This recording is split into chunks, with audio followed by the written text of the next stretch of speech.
গত কয়েকদিনের মতোই আজও দার্জিলিংয়ে বজ্রবিদ্যুৎ সহ বিক্ষিপ্তভাবে খুব হালকা বৃষ্টির সামান্য সম্ভাবনা রয়েছে। হালকা তুষারপাতের সম্ভাবনাও থাকছে দার্জিলিংয়ের উঁচু পার্বত্য এলাকায়। আগামী 4 থেকে 5 দিনে তাপমাত্রার খুব একটা বড়সড় পরিবর্তনের সম্ভাবনা নেই উত্তরবঙ্গে।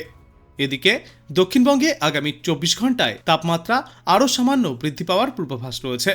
আজ থেকে আগামী পরবর্তী 4 থেকে 5 দিনে তাপমাত্রার বড়সড় কোনো পরিবর্তনের সম্ভাবনা নেই। দক্ষিণবঙ্গে আগামী 24 ঘন্টায় তাপমাত্রা সামান্য বাড়বে।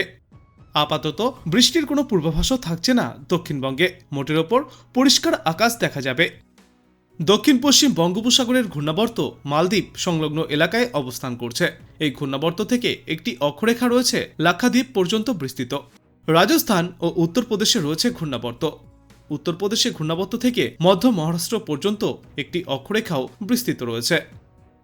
এই সিস্টেমের প্রভাবে আজ দক্ষিণবঙ্গের জন্য পূর্বাভাসে বলা হয়েছে দিন ও রাতের তাপমাত্রা দুটোই স্বাভাবিকের ওপরে থাকবে। সকালে হালকা কুয়াশা থাকবে উপকূলবর্তী জেলাগুলিতে। আপাতত পরিষ্কার আকাশ দেখা যাবে। আগামী 4 থেকে 5 দিনে দক্ষিণবঙ্গের কোথাও কোনো বৃষ্টির পূর্বাভাস নেই। দক্ষিণবঙ্গের জেলায় জেলায় খুব সকালের দিকে এবং সন্ধ্যার দিকে মনোরম আবহাওয়া থাকবে। তবে বেলা বাড়তেই উষ্ণতাও বাড়বে সমগ্র দক্ষিণবঙ্গে। এরপর ফের রাতে সামান্য অস্বস্তিকর আবহাওয়াও থাকতে পারে। কিন্তু আগামী কয়েকদিনে তাপমাত্রার বড়সড় কোনো পরিবর্তনের সম্ভাবনা নেই। তবে স্বাভাবিকের ওপরেই থাকবে তাপমাত্রার পারদ।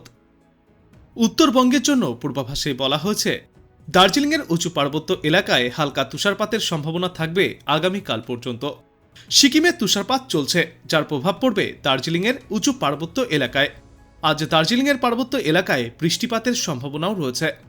তবে আগামী 24 ঘন্টা পর থেকে এই বৃষ্টির সম্ভাবনা অনেকটাই কমে যাবে উত্তরবঙ্গের পাহাড়ি অঞ্চলগুলিতেও। পরিষ্কার আকাশ থাকবে। পার্বত্য এলাকার দু এক জায়গায় সকালে এবং সন্ধ্যার দিকে ধোঁয়াশার মতো পরিস্থিতিও তৈরি হতে পারে। কিন্তু তাপমাত্রার বড়সড় কোনো পরিবর্তনের সম্ভাবনা নেই উত্তরবঙ্গে আগামী 4 থেকে 5 দিনে।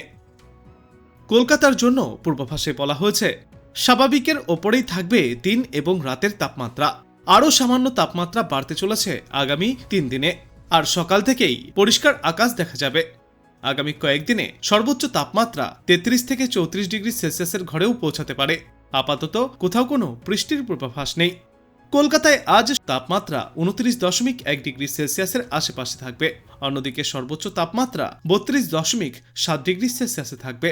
বাতাসে জলীয় বাষ্পের পরিমাণ থাকবে 43 থেকে 96%। দেশের অন্যান্য রাজ্যগুলির আবহাওয়ার পূর্বাভাসে বলা হয়েছে ভারী থেকে অতি ভারী বৃষ্টির সম্ভাবনা লাক্ষাদ্বীপ ও সংলগ্ন এলাকায়। বজ্র বিদ্যুৎ সহ বৃষ্টি সঙ্গে বজ্রপাতের আশঙ্কাও থাকবে আসাম, মেঘালয়, মণিপুর, মিজোরাম, নাগাল্যান্ড, ত্রিপুরা এবং অরুণাচল প্রদেশে। বজ্রবিদ্যুৎ সহ বৃষ্টির সম্ভাবনাও থাকছে কেরল, মাহে এবং লাক্ষাদ্বীপ সংলগ্ন এলাকায়। অন্যদিকে আসাম, মেঘালয়, মণিপুর, মিজোরাম, নাগাল্যান্ড এবং ত্রিপুরায় দমকাঝড়ো বাতাস বইতে পারে প্রতি ঘন্টায় সর্বোচ্চ 30 থেকে 40 কিলোমিটার গতিবেগে। এর সঙ্গে হালকা বৃষ্টির সম্ভাবনাও রয়েছে।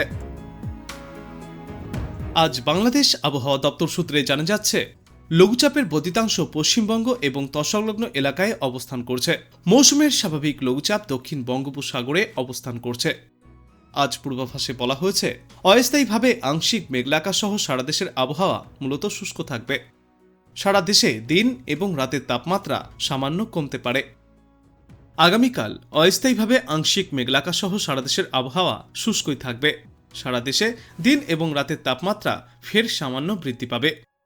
এরপর আগামী পরশুদিন অস্থায়ীভাবে আংশিক মেঘলা সহ সারা দেশের আবহাওয়া শুষ্কই থাকবে। সারা দেশে দিনের তাপমাত্রা সামান্য কমতে পারে, কিন্তু রাতের তাপমাত্রা প্রায় অপরিবর্তিতই থাকবে। এবং এর পরবর্তী দিন 5 পূর্বাভাসে বলা হয়েছে সমগ্র বাংলাদেশ জুড়েই দিন এবং রাতের তাপমাত্রা এবার ক্রমশই বাড়তে থাকবে। তবে আপাতত কোথাও কোনো বৃষ্টির পূর্বাভাস থাকছে না। মোটের ওপর শুষ্ক আবহাওয়াই থাকবে সমগ্র বাংলাদেশ জুড়ে।